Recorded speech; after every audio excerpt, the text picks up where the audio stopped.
나는 전능하신 아버지 하나님 천지의 창조주를 믿습니다. 나는 그의 유일하신 아들 구주 예수 그리스도를 믿습니다. 그는 성령을 인도되어 동정녀 마리아에게 나시고 본디오 빌라도에 의해 고난을 받아 십자가에 못 박혀 죽으시고 장사들이 사흘 만에 죽은 자 가운데서 다시 살아나셨으며 하늘에 오르시어 전능하신 아버지 하나님 우편에 앉아 계시다가 거기로부터 살아있는 자와 죽은 자를 심판하러 오십니다.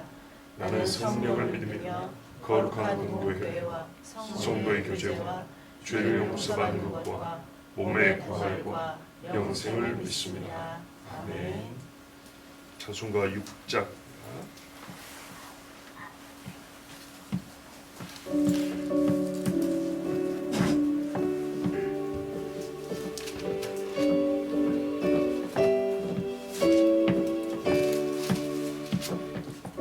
목소리 높여서 주 찬양하여라.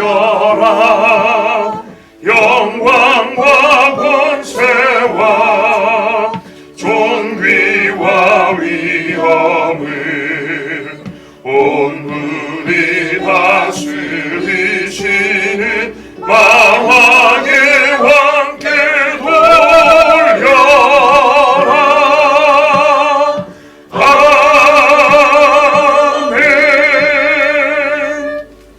성시교독 22번입니다.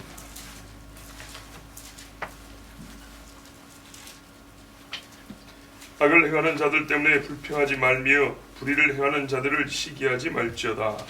그들은 불과 같이 소피의 비임을 당할 것이며 푸른 채소같이 자랄 것이니로다. 여호와를 의뢰하고 선을 행하라. 땅에 머무는 동안 그의 성실을 먹을거리로 삼을지어다. 또 여호와를 기뻐하라. 그가 내 마음의 소원을 내게 이루어 주시리로다. 내 길을 여호와께 맡기라. 그를 의지하면 그가 이루시고 내 의를 빛같이 나타내시며 내 공의를 정오의 빛같이 하시리로다. 여호와 앞에 잠잠하고 참고 기다리라. 자기들이 형통하며 악한 때를 이루는 자 때문에 불평하지 마시옵소서. 분을 그치고 노를 버리며 불평하지 말라. 오히려 악을 맡길 뿐이라.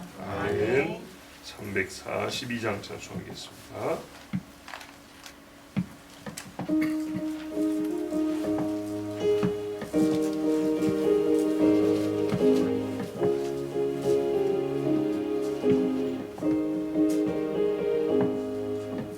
너 시험을 당해 죄 짓지 말고 너 용기를 다해 곧 물리치라. 너 시험을 이겨 새 힘을 얻고 주 예수를 믿어 늘 승리하라. 우리 구주의 힘과 그의 위로를 빌라. 주님 내 편에 서서 항상 도우시리. 내 친구를 삼가 잘 선택하고 너행을 삼가 늘 조심하라.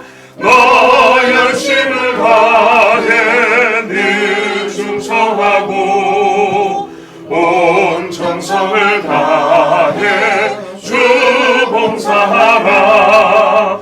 우리 구주의 힘과 그의 위로를 빌라. 주님 내 편에 서서 항상 도우시리. 잘 이기는 자는 상 받으리니 너 낙심치 말고 늘 전진하라. 내 구세주 예수 힘 주시리니 주 예수를 믿어 늘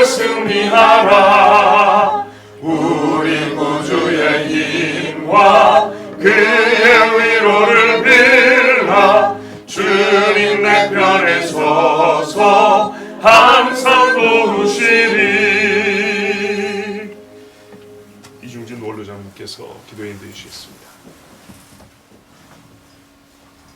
천지 만물을 말씀 한마디로 창조하시되 혼돈과 허강 가운데 있을 때 빛이 있으라 말씀하시고 그 빛이 나누어져서 낮과 밤이 되고 첫째 날이 되었던 것을 창세기를 통해서 우리는 읽었습니다. 또한 그 하나님께서 우리 죄를 속죄하기 위하여 아들 예수 그리스도를 이 땅에 보내주시고 그가 십자가 지시고 죽으시고 부활하심으로 이제 우리 주님께서 장차 이 땅에 다시 오실 그 성을 우리에게 비유하실 때 그 성은 해와 달의 비침이 필요 없고 하나님의 영광만 가득하고 그것에 주님의 등불이 있겠다고 말씀하신 아버지 하나님 은혜와 사랑을 생각할 때 감사를 드립니다. 우리 주님 다시 오실 그날을 기억하며 우리가 이 땅에 살아갈 때에 하나님의 말씀을 따라 살고자 우리가 하나님 앞에 영광을 돌리고자 말씀을 듣고 배웠으나 하나님 그렇게 하지 못함을 불쌍히 여겨 주시옵시고 내 죄와 허물 실수로 말미암아 하나님 앞에는 물론이요 사람 앞에도 추하고 더러운 것들로 인하여 상처가 되고 아버지 하나님 그들로 인하여서 예수 그리스도를 알게 하는 것보다는 아버지 하나님 나로 인하여 그들이 교회에 오는 문을 막는 어리석음을 불쌍히 여겨 주시옵시고 하나님 이 시간도 긍휼을 베풀어 주셔서 오직 나로 인하여 많은 사람들이 예수 그리스도를 믿는 역사를 이룰 수 있는 하나님의 신실한 백성들이 될 수 있도록 이 아침도 축복하시고 말씀으로 권면하시며 말씀으로 치료하여 주시옵시고 말씀으로 동요시켜 주시기를 간절히 바라옵고 원합니다. 아버지 하나님 나 자신을 살필 때에는 하나님 징계받아 마땅한 존재이지만 그러나 하나님은 다시 한번 기회를 허락하여 주시고 선지자들을 통하여서 우리에게 말씀하신 바 너희가 회개하고 돌이켜 하나님 앞에 돌아올 때에 다시 한번 너희를 회복시켜 하나님 나라를 위하여 너희를 사용하시겠다고 말씀하시는 여호와 아버지 하나님 참으로 회개하고 통회하며 자복하며 하나님 앞으로 돌아오는 역사가 있게 하여 주시고 하나님 그로 말미암아 이 땅을 우리 하나님께서 고치시고 새로운 역사를 펼쳐가는 것을 우리가 볼 수 있는 하나님의 신실한 백성들 될 수 있도록 오늘 이 아침도 하늘문을 여시고 아버지 하나님이여 기름 부으시며 축복해 주시기를 간절히 바라옵고 원합니다. 아버지 하나님 오늘 또 주의 서자를 통하여 말씀을 주실 텐데 하나님 그 말씀이 내 귀를 스쳐가는 것이 아니라 하나님 내 귀에 깊이 들려져서 내 마음속에 새겨지게 하여 주시옵시고 아버지 하나님 그 말씀으로 승리할 수 있는 오늘 하루가 되며 1년이 될 수 있게 하시고 내 생이 될 수 있도록 여호와 하나님 복 주시고 복 주시기를 간절히 바라옵고 원합니다. 우리 하나님은 분명히 이 땅을 다스리고 아버지 하나님이여 정복하라고 우리에게 말씀하셨으나 아버지 하나님 우리는 이 땅을 너무나 훼손시키고 하나님 말씀대로 살지 못함으로 인하여 흉패되었고 아버지 하나님이여 질병과 기근과 아버지 하나님의 여러 가지 바이러스들로 인하여 우리가 예배하는 것조차도 어렵게 되었사오니 하나님 불쌍히 여겨 주시옵시고 용서하여 주시옵시며 아버지 하나님이 이 땅을 회복시키시고 고쳐 주시옵소서. 그 길은 내가 여호와께로 돌아가는 것뿐이오니 하나님 오늘 또 여호와 앞에 무릎 꿇게 하여 주시옵시고 여호와의 말씀에 경청하게 하여 주시고 그 말씀대로 내가 행함이 있는 자가 되게 하시기를 간절히 바라옵고 원합니다. 교회는 아버지 하나님이여 세상 밖에 있는 것이 아니라 세상 안에 있습니다. 하나님 우리가 세상에서 살아갈 때에 예수 그리스도의 교회로 살게 하여 주시옵시고 예수 그리스도의 빛으로 살아갈 수 있는 기류의 소리교회 온 성도들 되게 하여 주옵소서. 이 나라의 민족 불쌍히 여겨 주시옵시고 하나님 긍휼을 베풀어 주시옵시며 아버지 하나님 오늘 또 복음 들고 세계 만방에서 선교하시는 사랑하는 선교사님들 있는 곳에 우리 하나님 함께하여 주옵소서.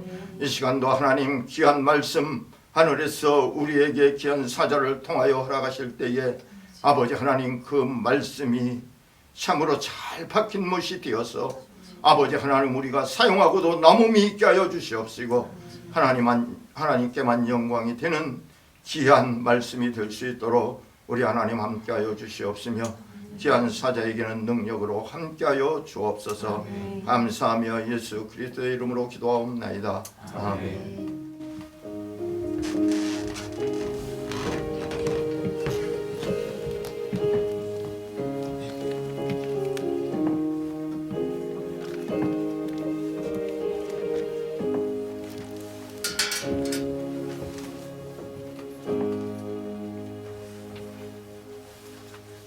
하나님 말씀 예레미야 12장 1절에서 6절 말씀입니다. 예레미야 12장 1절에서 6절 말씀 한 절씩 교독하겠습니다. 구약 1069쪽 70쪽 버전에 있습니다. 예레미야 12장 1절에서 6절 교독하겠습니다. 여호와여, 내가 주와 변론할 때는 주께서 의로우시나이다. 그러나 내가 주께 질문하옵나니 악한 자의 길이 형통하며 반역한 자가 다 평안함은 무슨 까닭이니까? 주께서 그들을 심으심으로 그들이 뿌리가 박히고 장성하여 열매를 맺거든 그들의 입은 주께 가까우나 그들의 마음은 멀리이다. 여호와여, 주께서 나를 아시고 나를 보시며 내 마음이 주를 향하여 어떠함을 감찰하시오니 양을 잡으려고 끌어냄과 같이 그들을 끌어내시되 죽일 날을 위하여 그들을 구별하옵소서. 언제까지 이 땅이 슬퍼하며 온 지방의 지수가 많아지리까? 짐승과 새들도 멸절하게 되었사오니 이는 이 땅 주민이 하여 스스로 말하기를 그가 우리의 나중일을 보지 못하리라 하니이다. 만일 내가 보행자와 함께 달려도 피곤하면 어찌 능히 말과 경주하겠느냐? 내가 평안한 땅에서는 무사하려니와 요단강 물이 넘칠 때는 어찌하겠느냐? 내 형제와 아버지의 집이라도 너를 주며 내 뒤에서 크게 외치나니 그들이 내게 좋은 말을 할지라도 너는 믿지 말지니라. 아멘. 기도하겠습니다. 하나님 감사합니다. 본래 하나님의 종 예레미야는 말과 경주하도록 하나님이 세우시고 능력을 주셨고 거기까지 사명을 주셨습니다. 교회로 세우실 때는 예수님 첫 사역에 팔복을 듣고 끝나는 것도 아니요, 광야를 몇 번 왔다 갔다 끝나는 것이 아니라 십자가까지 지는데 거기까지 교회라 부르셨습니다. 우리가 주님 앞에 교회로 세워졌으므로 주님이 가신 마지막 길까지 함께 따라가게 하여 주셨고 말과 경주하기까지 주님 우리의 속의 영과 생각과 우리 행실을 강하게 하시며 온전하게 하여 주셔서 경주하고도 남음 믿는 백성들이 되게 하여 주시옵소서. 예수 그리스도의 이름으로 기도하옵나이다. 아멘. 우리 하나님께서 우리에게 주신 이름이 말과 경주하는 보행자입니다.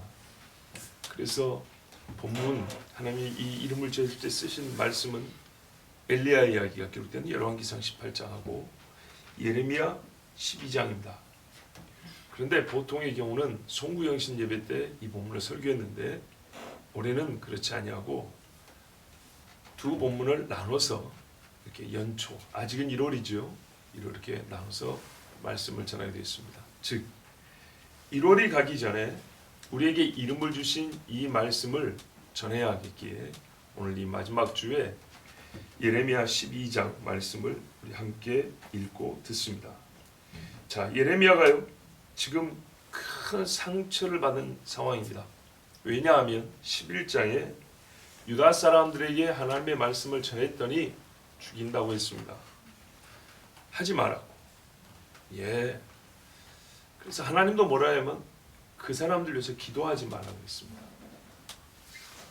그런데 고향 사람들이 생각할 때 주로 이 아나돗이라는 고향 사람들은 제사장들이 많이 사는 지역이에요. 그 레위인들은 얻은 기업이 있지 않습니까? 각 지파에서 이렇게 나눠준 마을들이 있어요. 이 아나돗이라는 마을에는 제사장들이 많이 살고 있어서 예레미야의 일족이 거기 살고 있습니다. 그런데 이 아나돗 사람들이 예레미야를 죽이려고 음모를 꾸민다는 겁니다. 느헤미야를 죽이려고 산발락과 도비아 같은 나쁜 사람들이 꿰어내죠. 어디 들에서 만납시다. 어디서 우리 차 한잔 합시다. 왜 그러냐 하니까 당신하고 좋은 협의할 게 좀 있어서 그런다고. 이런 식으로 끄집어내서 느헤미야를 죽이려고 그랬어요. 근데 느헤미야가 이거를 하나님 주신 지혜가 있어서 간파하고 몇 번이나 거절합니다. 그래서 느헤미야가 삽니다. 그리고 성벽은 50일 만에 완성이 됩니다. 놀라운 일이 훗날에 기록이 되는데 원리는 똑같습니다. 예레미야는 간파했습니다. 하나님이 또 가르쳐주죠.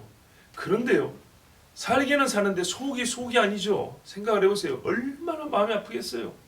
고향 사람들이 자기를 죽이려고 꾀를 모으고 있다는 거예요. 그물을 치고 있다는 겁니다. 새 잡는 것처럼, 고기 잡는 것처럼.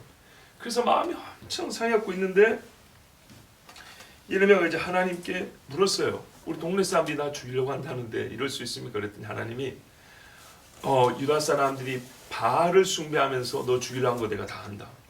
내가 그놈들 처벌할 거다. 이게 11장 17절에 나왔어요. 바알에게 분향함으로 나의 노여움을 일으킨 이스라엘 집과 유다 집을 악으로 말미암아 그를 심은 만군의 여호와께서 그에게 재앙을 선언하셨느니라. 그를 심었대요. 원래 유다 백성을 가나안에 심으신 이가 하나님이세요. 그래서 뭐라 했어요? 이 은유를 잘 보세요. 내가 극상품 포도나무를 심었는데 먹지도 못할 돌포도나무. 우리 한국식으로 돌이라는 것은 이 좀 그렇죠. 정사에서 벗어난 걸 얘기하죠. 돌감람나무, 뭐 돌배 이런 식으로 말이죠.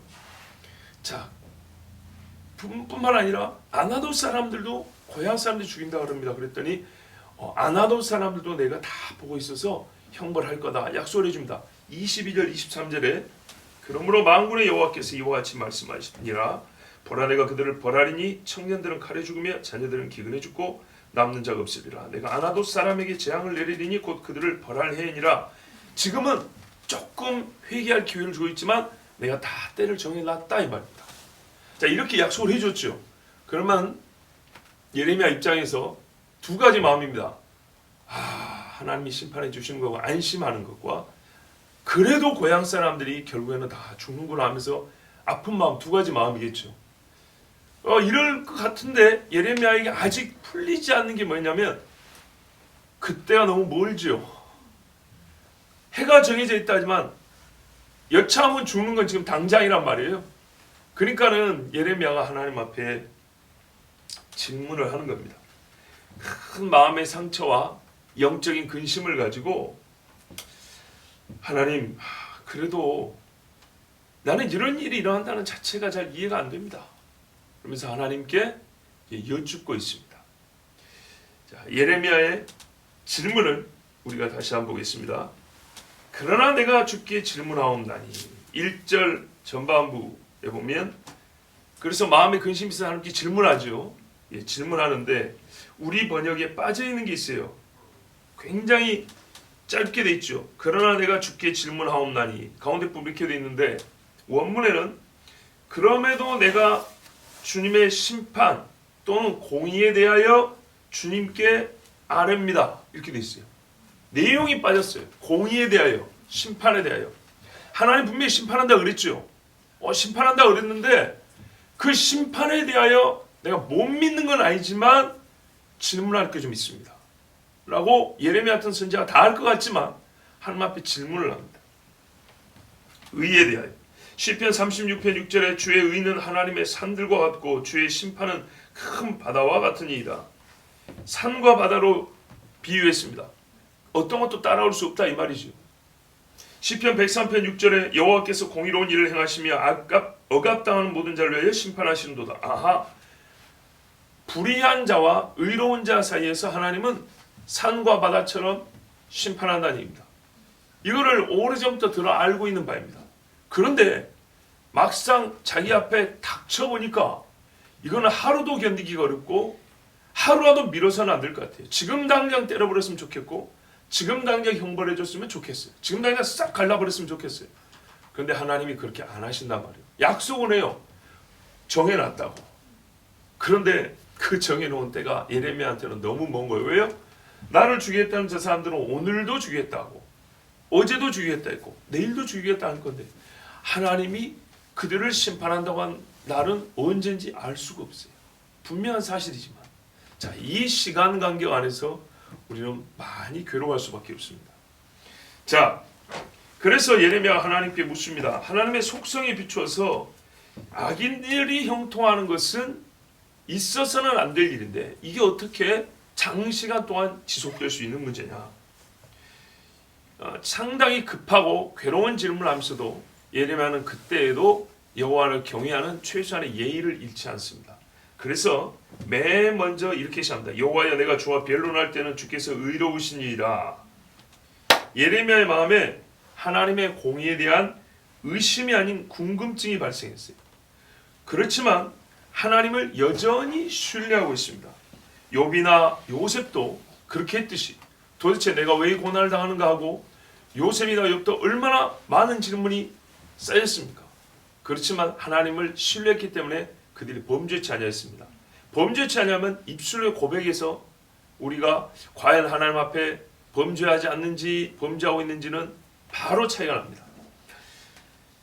시편 97편 2절에 구름과 흑암이 그를 둘렀고 의와 공평이 그의 보좌의 기초로다 말씀합니다.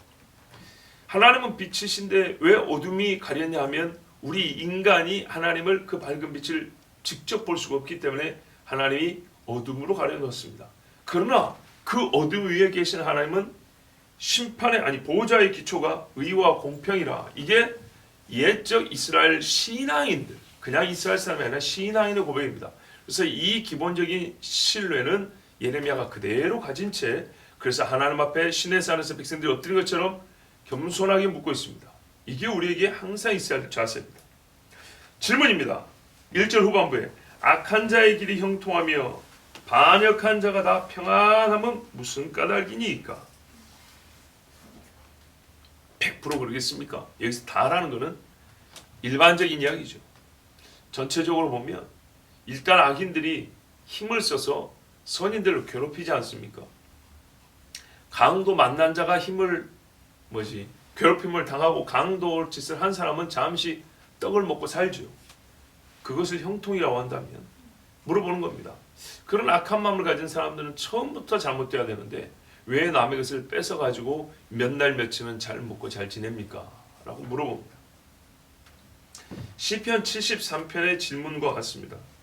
시편 73편에 보면 하나님이 참으로 이스라엘 중 마음이 청결한 자에게 선을 행하시나, 이게 항상 있는 신뢰예요. 하나님은 마음이 청결한 자에게 선을 행하신다. 근데 내가 이걸 안 믿어서가 아니라 삶에서 근심과 고민이 생기는데, 나는 거의 넘어질 뻔하였고 나의 걸음이 미끄러질 뻔하였으니 이는 내가 악인의 형통함을 보고 오만한 자를 질투하였습니다. 그들은 죽을 때에도 고통이 없고 그 힘이 강건하며 사람이 당하는 고난이 그들에게는 없고 사람들이 당하는 재앙도 그들에게는 없나니 그러므로 교만이 그들의 목걸이요 강포가 그들의 옷이며 살찜으로 그들의 눈이 솟아나며 그들의 소득은 마음의 소원보다 많으며 그들은 능욕하며 악하게 말하며 높은 데서 거만하게 말하며 그들의 입은 하늘에 두고 그들의 혀는 땅에 두루 다니도다. 그러므로 그의 백성이 이리로 돌아와서 잔에 가득한 물을 다 마시며 말하기를 하나님이 어찌하랴 지존자에게 지식이 있으랴 하는도다. 악인들이 이렇게 소위 형통하고 잘 먹고 잘 사니까 보통 사람들이 하나님이 이런 일을 모르시는가 보다. 기사 하나님이 이런 일을 어찌 하시겠느냐 이러면서 비아냥거리더라는 거예요. 그러니까는 신앙인의 마음에 고통이 있는 거예요. 하나님께서 분명히 심판하시고 의로우신 분이 맞는데 잠시의 때를 기다리지 못하고 사람들은 하나님이 뭔 이런 일까지 다 하시겠냐, 하나님은 너무 높이 계셔서 악인들이 이런 짓 하는 것도 모르실 거야, 이렇게 비아냥거리를 소리를 듣는 게 더 힘든 거예요. 그래서 하나님께 묻습니다. 하나님, 사람들이 이렇게 말하는데 언제까지 이렇게 말하게 내버려 두시렵니까? 도대체 악인들이 땅에서 잘 되는 것은 무슨 까닭입니까? 라고 나도 그 사람들 잘 되는 거 보면 마음이 움직인단 말이죠. 나도 저렇게 좀 살아봤으면, 내 마음이 이렇게 가는 것을 그대로 두지 마옵소서. 대답 좀 해주십시오. 여기 시편 73편인데 똑같은 질문을 하고 있어요. 자, 이것이 우리의 고민입니다. 하나님은 선악간에 심판하시는 분인데 왜 이렇게 불공정합니까? 불의한 자들이 많고 잘 됩니까? 그런데 여러분, 이 질문을 하는 내가 질문과 함께 스스로 돌아봐야 될 일이 있습니다. 그 뭐냐면 우리는 상대적으로 판단을 많이 하는데요. 내가 그들을 보기에 악하다고 하는데 하나님 보시기에 나는 어떨까입니다. 하나님은 악을 하나라도 허용하지 않습니다. 그러면 그에게 예를 들어서 100이 있다 합시다. 나는 10이 있다 합시다. 그럼 10인 내가 보기에 그는 100이니까 나보다 10배 나쁜 놈이죠. 그런데요, 10은 하나님이 봐줘야 되고 100은 못 봐주고 그렇습니까? 그건 아니죠. 10이나 100이나 단 한 가지라도 죄는 죄입니다. 그러므로 엄밀히 말하면 인간에게 이 질문은 사실 허용되지 않습니다. 죄인이 죄인에 대해 질문하는 겁니다. 선인이 죄인에 대해 질문하면 질문은 용납될 수 있습니다. 그런데 죄인이 같은 동질의 죄인에게 분량, 양이 다르지 질적으로 똑같은 죄인에 대한 질문을 하나님 왜 나를 지금 치지 않으십니까? 이런 질문 되지만 왜 저놈을 가만 내버려 두십니까? 이 질문은 한탄과 고통으로 울부짖을 수는 있지만 엄격히 말해서 하나님이 원칙으로 삼아서 저놈은 죽여야 되고 나는 살려야 됩니다 라는 식으로 우리가 요구할 수는 없는 겁니다. 원칙대로 하면 나도 죽는 거고 너도 죽는 겁니다. 근데 하나님께는 또 하나의 원칙이 있죠. 그것도 반드시 합니다. 또 하나의 원칙은 뭐냐면 기다리신다는 겁니다. 은혜를 베푸신다는 원칙입니다. 악은 반드시 심판한다는 원칙과 은혜를 베풀어서 회개할 기회를 주신다는 이 두 가지 원칙이 하나님께는 다 있습니다. 나 역시도 이 두 가지 원칙에 다 지금 어떻게 해요? 해당이 되어 있습니다. 그러므로 본래 우리가 이런 식의 질문할 때는 내가 하나님이 공의대로 하고 인자의 원칙을 나에게 베풀어 주지 않는다면 내가 지금 살 수 있는가의 질문을 하면서, 그래서 예레미야처럼 욥처럼 요셉처럼 겸손하게 물어야 됩니다. 하나님은 항상 오르십니다. 나에게 어떤 일이 일어나도 하나님은 오르십니다. 그런데 제가 궁금합니다. 좀 가르쳐 주십시오. 이런 자세를 가져야 됩니다. 자, 내가 무죄하다는 전제를 버려야 하나님이 이제부터 어떤 응답을 주셔도 예 맞습니다, 옳습니다 라고 인정할 수 있습니다. 항상 나의 죄는 없으며 나는 이런 일을 겪을 짓을 하지 않았는데 왜 나에게만 이처럼 고통이 주어집니까? 왜 그대로 저들은 평가합니까? 라고 묻는 사람일수록 하나님의 대답은 늘 불만족스럽고 원망이 커질 수밖에 없습니다. 자, 예레미야가 이제 내 질문의 내용을 좀 구체적으로 말합니다. 주께서 그들을 심었습니다. 그들이 누굽니까? 유다인. 좀 더 좁게 말하면 아나도 사람이죠. 하나님이 땅에 잘 심어줬대요. 그래서 뿌리가 박히고 장성의 열매를 맺었대요. 예, 그러니까 복을 받았다는 얘기입니다. 하나님이 그들을 생존케 하셨고 가나안에 살게 하셨고 잘 살게 해주셨습니다. 아까 그랬잖아요. 악인 형통하면 무슨 까닭이냐고. 그러니까 여기서 열매를 거뒀다는 것은 육으로 누리고 살기에 부족함이 없도록 잘 먹고 잘 살게 해줬다는 겁니다. 누가 그렇게 해줬어요? 하나님이. 그런데 하나님 보십시오. 지금 나하고 개인적인 문제로 그런 게 아닙니다. 그들이 하나님께 어떻게 합니까? 하나님이 그렇게 해줬는데 하나님께 어떻게 합니까? 유다인들 바알 숭배했다 그러죠. 그럼 아나도 사람들은 어떻게 합니까?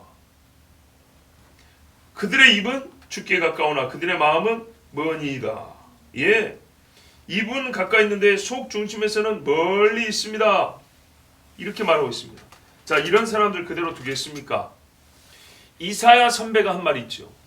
29장 13절에 주께서 이르시되 이 백성의 입으로는 나를 가까이 하며 입술로는 나를 공경하나 그들의 마음은 내게서 멀리 떠났나니 그들이 나를 경외함은 사람의 계명으로 가르침을 받았을 뿐이라. 이사야가 일적에 이렇게 예언할 때 이 말을 하나님이 주셨지 않습니까?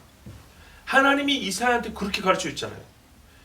이 백성이 입술은 나하고 가까운데 마음은 저 멀리 있다고 하나님이 직접 그때 가르쳐 주셨죠. 근데 지금 보세요. 그때보다 낫습니까? 더합니까? 했더니 더하지 않습니까?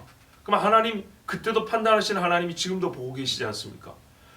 근데 이사야 때가 언제 이야기입니까? 벌써 거의 한 150년 전 이야기인데 지금도 저들이 똑같거나 더 악한데 하나님 다 마음을 보고 계시면서 왜 그대로 두십니까? 그런데요, 예레미야의 말은 이사야의 말, 즉 하나님이 이사야에게 가르쳐 주신 말씀을 하나님 교회에 다시 들려주면서 약간 말을 변형을 시킵니다. 같은 내용인데 관점을 좀 다르게 합니다. 이 번역이 어떤가 한번 차이를 느껴보세요. 우리 번역은 그들의 입은 주께 가까우나 그들의 마음은 머니이다 인데요, 좀 바꿔볼게요. 다른 번역을 읽어볼게요. 주님은 그들의 입에는 가까이 계시지만, 원문은 당신이죠. 당신은 그들의 입에는 가까이 계시지만 그들의 마음, 이스라엘 사람하고 마음을 콩팥을 신장으로 번역을 그렇게 써요. 콩팥들로부터는 멀리 계십니다. 자, 누가 멀리 있어요? 그들이 아니라 당신은, 하나님은 그들의 입술에는 가까이 계시지만 그들의 마음으로부터는 멀리 계십니다. 이렇게 했어요. 이게 무슨 뜻인가요? 하나님은 거짓말하는 자들을 멀리 하시는 분이 아닙니까? 그런 뜻인가요? 그래서 지금 하나님이 멀리 계시고 그들을 벌하시기 위해서 말로는 그들의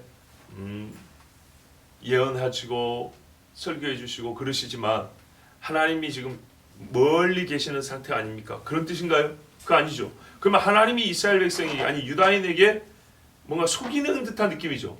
그런 말이 아니에요. 이걸 알아듣기 쉽게 말씀드리면 이런 뜻이에요. 하나님 당신이 그들의 입에서는 오르락거리는 이름이어도 마음에서는 멀리 계시는 줄 아십니까? 어감이 다르죠. 보세요. 주여, 고발이에요. 그들이 마음은 하나님께서 저 멀리 있는데 입술로만 하나님 하고 있습니다. 나는 그게 화가 나요.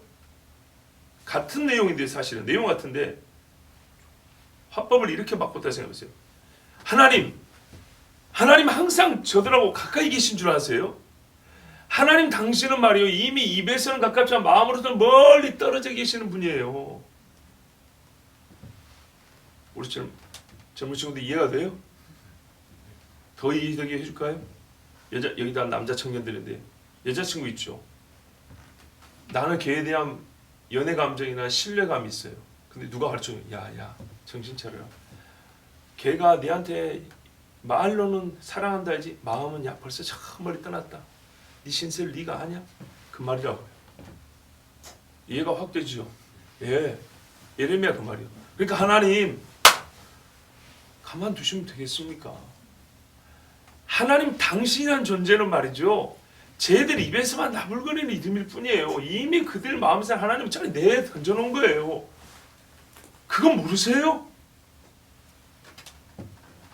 그런 표현이라고. 정말 이게 굉장히 현실적인 표현 아닙니까? 속상한 사람이 하는 표현 아닙니까? 의리 있는 친구가 친구에게 말해줄 때처럼 예레미야가 하나님께 그렇게 말하고 있어요. 당신은 그들의 마음에서 멀리 있는 존재입니다. 알고 계십니까? 하나님이 아나돗 사람에게 거짓으로 가까이 계신다는 뜻이 아니라 그들에게서 하나님 당신은 멀리 있는 존재가 되어버렸습니다. 당신 그렇게 취급당하고 있습니다. 그런 말입니다. 자, 여기서 우리가 일단 한 가지 중요한 사실을 짚고 가겠습니다. 입술과는 가깝다. 예수님도 이런 말씀이시죠. 주여 주여 한다 그랬죠. 우리가 악인들의 형통을 물을 때 그 악인들이란 불신자를 취하는 게 아닙니다. 말 그대로 악을 행하는 자. 이 구별하실 수 있겠죠?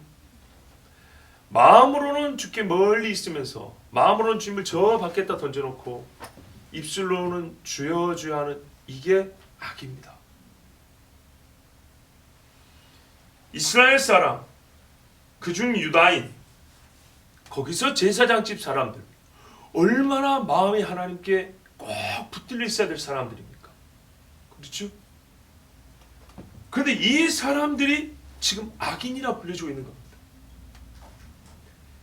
이 사람들이 예레미야를 둘러싸고 죽이려고 하는 사람들입니다. 이들을 꾸미는 수식어가 바로 악입니다. 근데 본래는 악과 연결돼서는 안 되고 상상이 잘 안 되는 사람들이잖아요.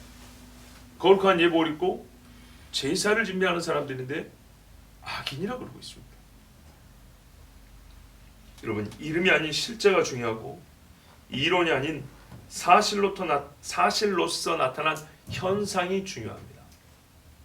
현상만 보고 속을 함부로 판단하면 안 된다 그러죠. 근데요, 말 그대로 하면 현상은 실제가 겉으로 나타나는 겁니다. 있음이 있기 때문에 눈에 보이는 거죠. 그런 것처럼 있으니까 숨이 쉬어지는 거죠. 그런 것처럼 뭐가 중요해요? 이름이 아닌 실제가 중요하고 이론이 아닌 사실의 현상이 중요합니다. 그래서 네 몸을 더웁게 하라면서 옷을 주지 않으면 무슨 소용이요? 배부르게 하라 하면서 먹을 것을 주지 않으면 무슨 소용이냐? 여러분, 수많은 사람들이 이론을 글로 써내고 논문을 써냅니다. 근데 왜 그것들이 폐기될까요? 사실이 아니기 때문입니다. 그렇죠? 자, 많은 사람들이 발명품을 만들어냅니다. 어떤 걸 만들어낸다고요? 그럼 그게 먼저 어디서 있냐? 여기에 있습니다. 이거를 눈앞에 만들기 위해서 이론을 만듭니다. 이론을 구상을 하고 구성을 합니다. 그 발표를 합니다. 실제로 해봅니다. 안 되죠? 그러면 폐기되는 겁니다. 중요한 거는 사실입니다. 부활이 있었다고 치자. 느낌 좋지 않냐? 여러분, 부활은 시가 아닙니다. 시도 사실을 묘사한 시가 감동 있고 힘이 있죠. 이야기도 사실이 힘이 있죠. 그렇습니다. 그렇다고 치자는 거짓말하는 걸 다 아는데 무슨 효과가 있겠습니까? 자, 예레미야의 말대로 하면 아나돗 사람들은 여호와의 은택이라 부르면서 악을 누리고 있습니다. 악을 누리면서도 우리가 잘 되면 하나님의 은혜야 이런데, 하나님이 보호해 주셔가지고 우리가 이렇게 잘 먹는다 했더니 그 어떻게 수입을 가졌는가 보니까 다 악한 방법이었어. 악행을 무사히 저지르고 있습니다. 어떻게 해요? 그들의 말대로 하면 하나님이 보호하사. 그중 대표적인 악행이 고향 사람이고 선지자인 예레미야를 죽이려고 하는 겁니다. 예레미야를 죽이려는 계획이 착착착 되고 있는 거예요. 여호와께서 보호하사. 정말 말이 안 되는 소리죠. 그런데 아나돗 사람이라기보다는 악인들은 어느 지역 사람이든 이렇게 해야 합니다. 왜 죽이려고 하는가? 사실은 앞에 보면 이유가 잘 나와 있어요. 11장인가 보면 11장 1절부터 17절까지 왜 예레미야를 죽이려고 하는지 이유가 잘 나와 있는데 긴 말씀을 다 읽을 수는 없고요. 자, 중간에 읽어드리면 예레미야가 이렇게 말했어요. 11장 3절 끝부분에 하나님 여호와께서 이와 같이 말씀하시되 이 언약의 말을 따르지 않는 자는 저주를 받을 것이니라 그랬어요. 그리고 4절 5절에 언약이 나옵니다. 다 알고 있는 걸 다시 들려줍니다. 그랬더니 옛날에 이 유대인이 말하면 아멘 여호와여 그렇게 대답을 했어요. 분명히 이렇게 대답했어요. 근데 안 지킨 거죠. 그래서 하나님이 예레미야를 불러다가 말하게 합니다. 7절 8절 내 목소리를 순종하라고 끊임없이 말했는데 순종하지 아니하고 귀를 기울이지도 않고 그 악한 마음에 완악한 대로 행하였다 그랬어요. 다윗 때 이미 뭐라 했어요? 시편 95편에 오늘이라 하는 말씀이 들리면 마음을 완악하게 하지 말고 광야에서 죽었던 자들처럼 하지 말라 그랬는데 지금 그러고 있는 거예요. 광야에서 있던 사람들도 같은 말씀 듣고도 안 들음으로 죽었죠. 똑같이 아나돗 사람들도 안 듣고 있는 거예요. 그래서 9절에 하나님이 말씀합니다. 유다인과 예루살렘 중에 반역이 있도다. 10절 보세요. 그들이 내 말 듣기를 거절한 자기들의 선조의 죄악으로 돌아갔어. 똑같아. 다른 신들을 따라 섬겼은즉 이스라엘 집과 유다 집이 내가 그들의 조상들과 맺은 언약을 깨뜨렸도다. 그러면서 하나님이 11절, 12절 이제는 기도도 하지 마라 그럽니다. 14절 보세요. 그러므로 너는 이 백성을 위하여 기도하지 말라. 그들을 위하여 부르짖거나 구하지 말라. 그들이 그 고난으로 말미암아 내게 부르짖을 때 내가 그들에서 듣지 아니하리라. 15절 보세요. 나의 사랑하는 자가 많은 악한 음모를 꾸미더니 나의 집에서 무엇을 하려느냐? 하나님이 사랑하는 자들이 하나님 앞에서 하나님의 집에서도 악한 일을 꾸민답니다. 뭐 어디 가면 선한 일이 있겠습니까? 그래서 16절 보세요. 예레미야도 그랬죠. 하나님이 그들을 심지 않으셨냐고. 여호와께서는 그 이름을 일컬어 좋은 열매 맺는 아름다운 푸른 감람나무라 하였었으나, 이렇게 하나님이 심었어요. 처음에 바알에게 분향함으로 유다 집, 이스라엘 집이 하나님께 분노를 일으켜 여호와께서 재앙을 선언하셨느니라. 이렇게 예레미야가 예언을 하니까 죽이려고 합니다.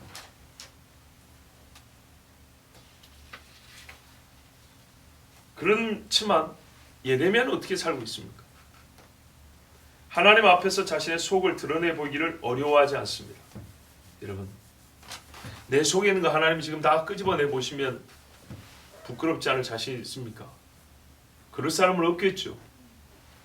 그런데요, 이게 죄인의 역설이거든요. 뭐냐면 죄로 말미암아 부끄러워서 서 있을 수 없지만 주님 앞에 나는 믿음 있고 나의 죄를 용서했다는 이 믿음이 나를 담대하게 해요. 그래서 두 가지가 함께 있습니다. 나는 하나님 앞에 그 어미한 빛을 볼 지금 현재 자신이 없어요. 그렇지만 하나님 앞에 두 다리로 빤듯하게 서 있을 자신도 있어요. 예레미야의 이 말을 교만으로 들으면 안 됩니다. 다윗도 말합니다. 시편 17편 3절에 주께서 내 마음을 시험하시고 밤에 내게 오시어서 나를 감찰하셨으나 흠을 찾지 못하셨사오니 내가 결심하고 입으로 범죄하지 아니하리다. 예레미야 뭐랬어요? 주께서 나를 아시고 내 마음을 살펴 다 알고 계신다고. 그렇죠? 예레미야의 마음은 주님께 온전했습니다. 주 하나님 앞에서 악한 것을 찾지 못할 의롭고 선하며 충성된 사람이었습니다. 그래서 예레미야는 호소합니다. 하나님께서 아까 말씀하신 바와 같이 나를 좀 살려달라고. 그런데 어떻게? 내가 해를 당하기 전에 그들을 심판해 주십시오. 죽어버리면 무슨 소용입니까? 자, 이것을 3절 후반부가 말하고 있습니다. 자, 3절 전반부는 아까 전했습니다. 주님 앞에 어떻게 해요? 나를 아시고 나를 보고 계십니다. 자, 그들은 이제 이렇게 해주십시오. 양을 잡으려고 끌어냄과 같이 그들을 끌어내시되 죽일 날을 위하여 그들을 구별하옵소서. 자, 양을 잡으려면 미리 구별을 해놓습니다. 양 우리에서 저놈을 제물로 바쳐야 했다면 먼저 끄집어서 며칠간 구별해 놓습니다. 그렇게 해달라는 거예요. 저들이 하나님 앞에 바쳐질 거룩한 양이라는 게 아니라 이 과정을 비유로 쓴 거예요. 저들을 어떻게 죽이시냐면 지금부터 딱 가려내 주시라고. 갈라내놓고 잡아놓고 때가 되면 죽이시라고. 나하고 좀 떨어뜨려 놔달라는 거예요. 작정해달라는 겁니다. 자, 근데 왜 이렇게 하나님 앞에 말씀드리냐? 하나님과의 관계, 그리고 나와 그들의 문제. 또 하나는 저들로 말미암아 이 땅이 어떻게 되어 있는가 보십시오. 4절입니다. 땅이 슬퍼하죠. 채소가 마르고 짐승과 새들도 멸절하게 되었어요. 점점 땅이 황폐해져갑니다. 왜요? 땅이 그 안에 가는 자들의 사악함으로 인하여 땅이 저주를 받고 있습니다. 아담의 죄로 말미암아 땅이 저주를 받은 것처럼 이 원리는, 이 법칙은 절대로 깨지지 않습니다. 법칙은 깨지지 않는 겁니다. 하나님 앞에 의를 행하는 자에게는 하나님이 분명히 이삭과 같이 그 해에 100배의 소출을 얻으니라 합니다. 그러나 그렇지 않으면 있는 것도 없어집니다. 그런데 목사예요. 지금 예레미야는 그거하고 반대라서 질문한 거 아닙니까? 그렇죠. 이걸 아셔야 됩니다. 우리가 사는 세상은 외부와 다른 사람과 무관한 순전히 나만의 영역을 태어나서 죽을 때까지 고약하게 지켜 사는 사람은 없습니다. 얽히고 설켜 삽니다. 상호 인과관계를 형성합니다. 상호 배경과 열매를 주고받고 삽니다. 그렇기 때문에 단선으로 인생을 설명할 수가 없습니다. 꼬이고 얽히고 설킨 수없이 셀 수 없을 만큼의 복선입니다. 자, 그 와중에서 오히려 하나님께서 우리 눈에 보일 정도로 선한 자에게 보호와 은혜를 베푸시는 게 보일 정도면 대단한 것입니다. 야곱의 양떼가 순식간에 라반의 양떼보다 불안한 것을 아시죠? 여호와를 기뻐하는 자가 되면 하나님께서 다윗을 높이신 것처럼 높여주시고 보호해 주십니다. 그러나 악인들은 실제에 있어서 자기들의 죄로 말미암아 땅과 짐승들이 화를 면치 못하게 됩니다. 그런데 그들이 하는 말이 정말 가관입니다. 뭐라고 하냐면 보세요. 스스로 말하기를 그가 우리의 나중 일을 보지 못하리라 합니다. 이게 꼭 미래의 일을 보지 못한다 라기보다는 하나님이 안 볼 거다는 뜻입니다. 하나님 볼 의지가 없다. 우리가 이런들 저런들 여호와께서 크게 상관하지 않는다. 그런 믿음을 가지고 보세요. 여호와 이름을 계속 쓰고 있죠. 근데 여호와 이름을 쓰는데 여호와가 누구냐에 대해서는 제 멋대로 말합니다. 자기 하고 싶은 대로 다 말하면서 그 하고 싶은 모양에 맞추어서 여호와를 설명합니다. 악을 행하면서 여호와는 악을 타치하지 않아. 악을 행하면서 여호와는 이 악을 옳다고 하시어 보호해 주시오. 악을 행하면서 여호와는 그 일에 지금 진행되는 상황에 별로 관심이 없으시오. 이렇게 말하는 겁니다. 시편 94편 4절 7절 보면 그들이 마구 짓거리며 오만하게 떠들며 죄악을 행하는 자들이 다 자만하나이다. 말하기를 여호와가 보지 못하며 야곱의 하나님이 알아차리지 못하리라 하나이다. 그래서 94편에 뭐라고 합니까? 허허 허탄한 인간아, 귀를 만드신 자가 듣지 아니하시며 눈을 만드신 자가 보지 않으시랴. 아까 읽었던 시편 73편에도 11절에 뭐라고요? 하나님이 어찌하랴 지존자에게 지식이 있으랴. 이런 오만하고 방자한 말. 심장과 폐부를 지으신 하나님이 이 정도 일을 알지 못할 것이라고 어찌 알겠느냐. 조명이 꺼지니까 네 눈에는 안 보이지만 하나님에게 조명이 무슨 소용입니까? 아무 필요 없습니다. 본래 속을 꿰뚫어 보고 계시니까. 자, 이렇게 예레미야가 하나님께 그들을 고발했습니다. 그들을 왜 가만두면 안 되는지 도살할 양처럼 끄집어내서 딱 구별해 놔야 될 이유를 말씀드렸습니다. 자, 이제 하나님의 대답이 무엇일까요? 우리 같으면 어떤 대답을 기대하겠습니까? 최소한 위로. 조금 더 가면 네가 고생했다. 그러나 좀만 참으라 무슨 격려. 그렇죠. 근데 하나님의 사람들만큼 큰 은혜를 받으면서 또한 하나님의 어떤 그 뭐랄까요, 좀 매정한 모습을 경험한 사람이 없어요. 하나님께 가까운 사람일수록 가끔 보면 더 매정한 그런 면을 하나님 보여주세요. 왜냐하면 그들은 가깝다는 것은 남들이 알지 못하는 일을 알고 또 해야 되잖아요. 그렇기 때문에 하나님께서 그들에게는 오히려 이렇게 따뜻거려 주지 않아요. 훨씬 더 고생을 많이 합니다. 다윗이 고생 얼마나 많이 했나 보세요. 총리시켜줄 때니까 하면 요셉처럼 한 20년 살아보실랍니까? 안 하고 말겠죠. 왜 그래요? 바벨론 총리시켜줄게요. 다니엘처럼 한번 끌려가실래요? 나도 하기 싫어요. 그런데 그게 하나님의 명이면 아멘하고 가야 되는 거죠. 예. 더 고생 뭐냐면 알고 하면 좋은데 막상 당할 때는 그냥 화로 당하고 하는 거예요. 그 가운데서 하나님을 신뢰한 것을 지켜야 되는 거예요. 자, 하나님 대답해 주십니다. 기대한 대답이 아니에요. 5절입니다. 만일 내가 보행자와 함께 달려도 피곤하면, 현재 상태를 말하고 있습니다. 너 지금 보병들로 뛰고 있다. 군대로 말하면 마병도 아니고 뭐 차를 타고 다니는 그런 병사들, 비행기 타고 다니는 병사 아니고 너 지금 보병들하고 똑같이 총 들고 뛰고 있는데 그들이 벌써 너를 지치게 하더냐. 자, 우리 번역은 항상 좀 부드럽고 완화시켜서 번역이 되어 있어요.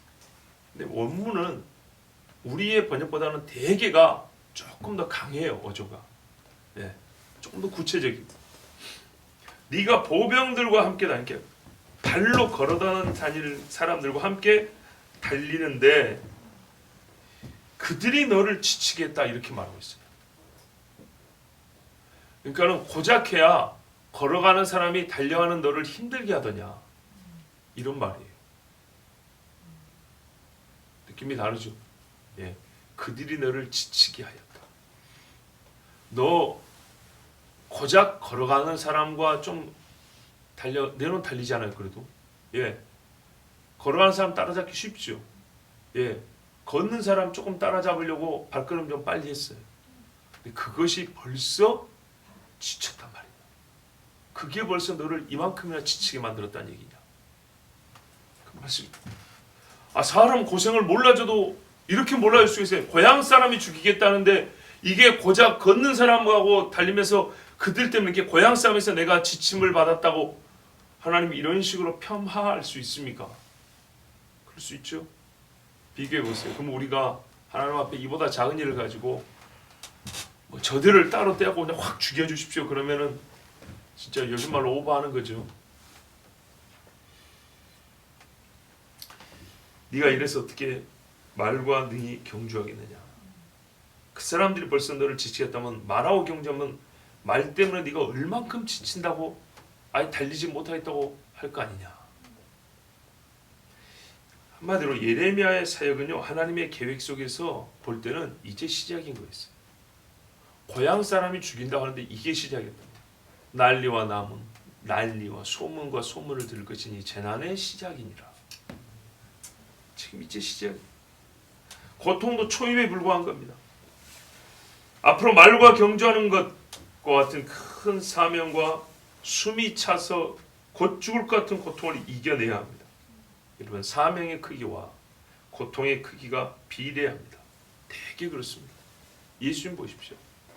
그런데요, 예레미야에게 하나님 하신 말씀은 감사하게도 큰 사명을 줬다는 건데 고통으로 봤을 때 아직 멀었다입니다. 예, 말하고 달리는 것 같은 고통이 기다린다는 말은 말과 경주할 만큼의 큰 일이 남아있다는 얘기입니다. 현재 악인들이 나를 지치게 만들지 못하게 하십시오. 우리 주변에 있는 사람들께 예수 하나님 말씀 그 말입니다. 고향 사람들 때문에 네가 지치지 말라. 벌써 포기하지 말라. 어감을 좀 다르면 그들로 하여금 너를 지치지 못하게 만들어라. 내 주변의 사람들이 내 믿음을 없애지 못하게 하라. 하나님 이런 표현 쓰시죠. 간구하면 내가 들으리라 이렇게만 말하지 않습니다. 여호와로 잠들지 못하게 하라. 하나님이 언제 잠을 주무십니까? 그러나 표현을 이렇게 하면 훨씬 강하죠. 여호와로 기억나시게 하라. 여호와로 하여금 그의 약속을 기억나게 하시는 백성들아. 느낌이 다르죠? 항상 기도하여 하나님의 약속을 받으세요. 이거보다는 여호와로 하여금 자기의 약속을 기억하게 하는 백성들아. 이 말은 뭐예요? 울부짖어 기도하라는 얘기를 이렇게 표현한 겁니다. 불의한 재판장도 과거 가서 맨날 원수를 갚아달라 하니까는요, 이 사람이 어떻게 해요? 힘들어 피곤해서라도 일을 들어준다 했어요. 하나님이 의를 행하시고 기도하는 자의 기도를 들으시지만 우리가 문제인 거예요. 우리가 포기하지 않고 기도하게 하려고 말을 여러 가지 화법으로 바꿔서 하는데 그 중에 가장 정말 우리 마음을 뜨겁게 하고 강하게 하는 표현이 바로 그런 표현이에요. 여호와로 하여금 잠들지 못하게 하는 백성들아. 하나님이 그걸 이제 예레미야에게 주는 거예요. 너는 그들이 너를 피곤하지 못하게 만들라.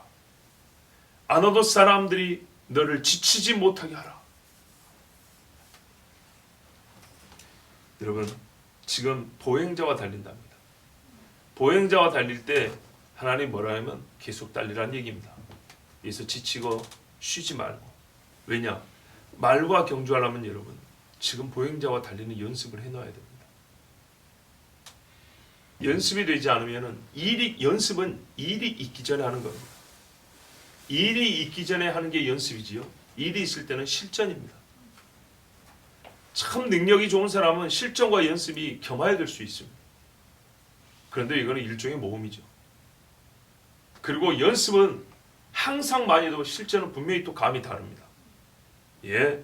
그러나 연습을 그래서 실전처럼 하는 게 실전을 연습처럼 하는 사람은 죽는 사람이에요. 우리가 얼마나 사람들이 그래도 지혜로운가 봐보세요. 연습을 실전처럼 하라지 실전을 연습처럼 하는 사람은 한 명도 없습니다. 자, 연습일 때 실전처럼 하는 겁니다. 기도하라. 평안할 때 기도는 그 자체 평안할 때 기도입니다. 그러나 평안할 때 기도는 어려울 때 기도의 연습입니다. 평안할 때 기도하지 않는 사람은 어려울 때 기도 안 합니다. 평안할 때 예배하라. 평안할 때 예배는 그 자체로 하나님께 영광입니다. 그러나 어려울 때 예배의 연습입니다. 평안할 때 예배하지 않은 사람은 어려울 때 절대로 예배할 수가 없습니다. 어른들이 하는 말은 뭐죠? 건강은 건강할 때 지키는 겁니다. 병들었다는 것은 이미 건강을 잃었습니다. 지킬 게 없습니다. 여기서는 지키는 게 아니라 찾아야 되는 겁니다. 찾을 때는 어떻게 하죠? 가만히 있는 게 아니라 뭘 갖다 집어넣어줘야 됩니다. 많은 거를. 내 힘으로 안 돼서. 그래서요, 내 힘으로 갖고 있는 현재 좋은 상태를 유지하라는 얘기입니다. 건강은 건강할 때. 그래서 뭐합니까? 영양제도 드시고 운동도 하시고 식이 조절도 하시고 마음의 다스림도 하시고. 왜? 스트레스를 받으면 어떻게 되죠? 보세요. 스트레스를 받으면 없는 병균이 생기는 게 아니라 있는 병균이 활성화되는 겁니다. 그렇죠? 있는 병균과 바이러스를 제어하고 있는 우리의 면역이 약해집니다. 면역력이라고 그러죠. 하나님이 모든 사람이 주신 힘이 스트레스를 받으면 자기 몸을 스스로 약하게 해서 이미 안에 있는 것들입니다. 없는 게 새로 생기는 게 아니라 스트레스 하면 병균이 하나씩 꿀꺽꿀꺽 들어오는 게 아니라 있는 것을 못 이기는 겁니다. 그래서 병이 많이 생기죠. 이름하여 이거를 한자표로 심인성 질환이라고 그러죠. 마음이 원인이 되어 나타나는 질병이라는 겁니다. 그럼 이게 의학적으로 말이 됩니까? 말이 되죠. 어떤 메커니즘에 의해서요? 아까 말씀드린 겁니다. 병균을 만들어내는 게 아니라 병균을 제어할 힘을 줬는데 스트레스를 받아서 내 스스로 자기의 면역력을 떨어뜨리니까 그 병균이 힘을 내서 내 몸을 괴롭히는 겁니다. 자, 그럼 어떻게 해야 되죠? 평상시에도 되도록이면 스트레스를 적게 받아야 되겠죠. 그래서 서로가 서로에게 조심해야 되겠지만 본인의 마음을 잘 다스려야 되겠죠. 문제는 이겁니다. 우리의 사는 환경은 마지막 때는 어려요. 무정하며 원통하며 분을 풀지 아니하며, 표현을 바꾸면 계속 스트레스를 유발하는 환경 속에서 우리가 살고 있는 거예요. 성경은 뭐라 그래요? 하나님 앞에 나와요. 너의 고통을 내놓으라. 짐을 내놓으라. 그래서 여러분, 스트레스를 푸는 최고의 방법이 뭔지 아십니까? 기도입니다. 기도. 기도할 때 찬송을 부르세요. 내 마음 평안하다. 주를 만날 때 평안하다. 할렐루야. 나는 이걸 확실하게 믿습니다. 정말입니다. 그러나 세상에 많은 배운 자들은 기도한다는 걸 웃어버리죠. 우리는 거꾸로 우리가 웃으면 됩니다. 당신은 하나님을 모르셔. 하나님은 말이지 나의 속을 다스리는 분이야. 네, 우리 영혼을 강하게 하시는 분이에요. 하나님 말씀합니다. 지금의 고통 정도는 평안한 땅에서 걸어다니는 것과 같다. 이것이 하나님의 판단입니다. 왜죠? 아나돗 사람들이 아직 선지자를 죽였습니까? 안 죽였습니까? 못 죽였어요. 그것이구나. 예레미야 깨달은 게 이것입니다. 사람이 두 사람만 칼을 들고 나를 잡아도 나는 죽는 겁니다. 온 동네 사람들이 나를 죽이려고 한답니다. 그 온 동네에 누가 들면 우리 집안은 빠져야 되는데 우리 집안도 들어가 있다. 그러면 죽어야 되잖아요. 그런데 아직까지 살아있는 거예요. 그들이 죽이려는 것이 예레미야에게는 고통이지만 죽이려 하나 누가 지금 너를 보호하고 지켜주고 있냐 이 말이죠. 아직까지 안 죽은 것은 하나님께서 지켜주심이죠. 우리가 이 뒷부분을 생각을 잘 안 한다고. 그래서 하나님 말씀하세요. 너는 지금 보행자고 걷고 중이라. 다윗에게 비하면 아직 살만하다. 요셉은 형들이 직접 구렁텅이에다 넣어버렸어요. 이거 죽는 거죠. 이제 말과 경주할 때가 온다 그러죠. 실제로 예레미야가 물 없는 구덩이에 빠집니다. 물이 없는 구덩이인데 어떤 구덩이냐 봐보세요. 깊어요. 5m, 4m 정도가 아니고 여러분 10m, 20m 깊어버리면 빛이 들어올까요? 안 들어올까요? 들어오지만 정면 위에 있을 때나 들어옵니다. 딱 그 우물이라고 하면 그 위로 햇볕 지날 때 조금만 아래로 지나거나 위로 지나면요. 각도 때문에 빛이 거의 들어오지 않습니다. 들어와도 봐보세요. 이렇게 대롱이 길잖아요. 대롱이 길면 빛이 비쳐도 여기 입구만 살짝 비추고 깊은 데까지 들어오지 않습니다. 얼마나 추울까요? 근데 우물이었다면 거기가 습기가 있겠죠. 예, 물 없다는 것은 습기가 없다는 게 아니라 마실 물이 없다는 겁니다. 진창이나 말해요. 진창. 진창에 빠지면 몸이 어떻게 해요? 춥습니다. 순식간에 저체온증을 걸립니다. 예레미야가 노년 때 이렇게 경험했어요. 노년 때. 저도 60대가 넘었어요. 이게 말과 경주하는 때입니다. 죽여버리겠다고 실제로 사람들이 이 구덩이에다 집어넣어버렸습니다. 그때 여러분 구스 사람 에벳멜렉이라는 시드기야 왕의 시종 중에 한 사람이 와서 예레미야 지금 죽게 된 거 아십니까? 먹을 것도 없고 물 없는 구덩이에 던져가지고 진창 속에 빠져 있습니다. 저 사람 곧 죽습니다. 그래서 시드기야가 명령해서 에벳멜렉이 구했는데 어떻게 구했냐? 요즘같이 좋은 장비들이 없잖아요. 그래서 어떻게 했냐? 성인과 그 성전에 가면 배옷 있죠. 헌옷들. 그거를 묶어 연결해가지고 일반 줄로 하면 안 돼요. 왜? 생각해보세요. 몸이 가슴까지 진창에 빠졌다면 이거 어떻게 꺼낼 거예요? 꺼내기 어렵습니다. 중요한 걸 여러분 하나 가르쳐드리면 다리가 올라와야 됩니다. 다리가 물에 빠지거나 어디 빠지면 다리가 하나 걸쳐져야지 꺼내기가 쉽습니다. 근데 이대로 빠져고 있는데 상처로만 끄집어내야 되죠. 그게 어떻게 됩니까? 노인이 뭔 힘이 있습니까? 그럼 미끄러운데 어두워서 보이지도 않는데. 그래서 위에서 옷으로 길게 고리를 만들어 주니까 어떻게 하면 겨드랑이에다 대라 그랬습니다. 대고만 이러고 있는 거예요. 그럼 오직 힘을 위에서만 쓰고 이래가지고 벽에 쿵쿵 찌면서 겨우 끌어올려가지고 예레미야가 살게 됐어요. 말과 경주가 됐다. 또 고향 사람들뿐만 아니라 많은 유대인들이 하나님 너에게 그런 말씀 주시니 또 거짓 선자로 몰아붙였고 반역자로 몰아붙였고 포로로 끌려가기도 했으며 나중에 애굽으로 끌려와서 죽기까지 말과 경주하는 그들이 남아 있었습니다. 자, 이 말씀을 듣고 예레미야는 어떤 심정이 했을까요? 말과 경주해야 된다. 큰 사명을 주셔서 감사할까요? 그러니까요. 여러분도 아니라고 그랬잖아요. 총리시켜 줄 테니까 종살이 하시겠냐. 앞으로 있을 고통이 입을 다물지 못했을까요? 아마 복잡했을 겁니다. 하나님도 아십니다. 6절 보십시오. 내 형제와 아버지의 집이라도 너를 속이며 이건 이미 하고 있는 겁니다. 배신하였고입니다. 원래 말 뜻은 이미 너를 속였고 내 뒤에서 크게 외치나니 네 뒤에서 혼자가 아니라 여러 사람들이 외치고 있다는 겁니다. 뭐라고요? 예레미야여 이리 좀 와보시게. 자네에게 할 말이 있네. 이렇게 손자고 크게 부른다는 거예요. 그들이 내게 좋은 말을 할 자도 너는 믿지 말지니라. 아 우리가 좋은 음식 마련하는데 선지자가 고향에 갔으면 좀 먹고 가셔야지. 어디를 그렇게 급히 가시는 거야. 이리 와서 우리랑 밥 좀 먹고 갑시다. 이렇게 부른다는 거예요. 뭐래요 하나님이? 믿지 말지니라. 얼마나 괴롭습니까? 안다. 내가 다 알고 있다. 그리고 앞으로도 이런 일들이 계속 있을 거다. 마치 예수님을 잡아 죽일 기회를 노리던 주님의 형제들, 유다 사람들 같지 않습니까? 예수 형제라는 건 사도를 얘기하는 게 아니고요. 유다인들입니다.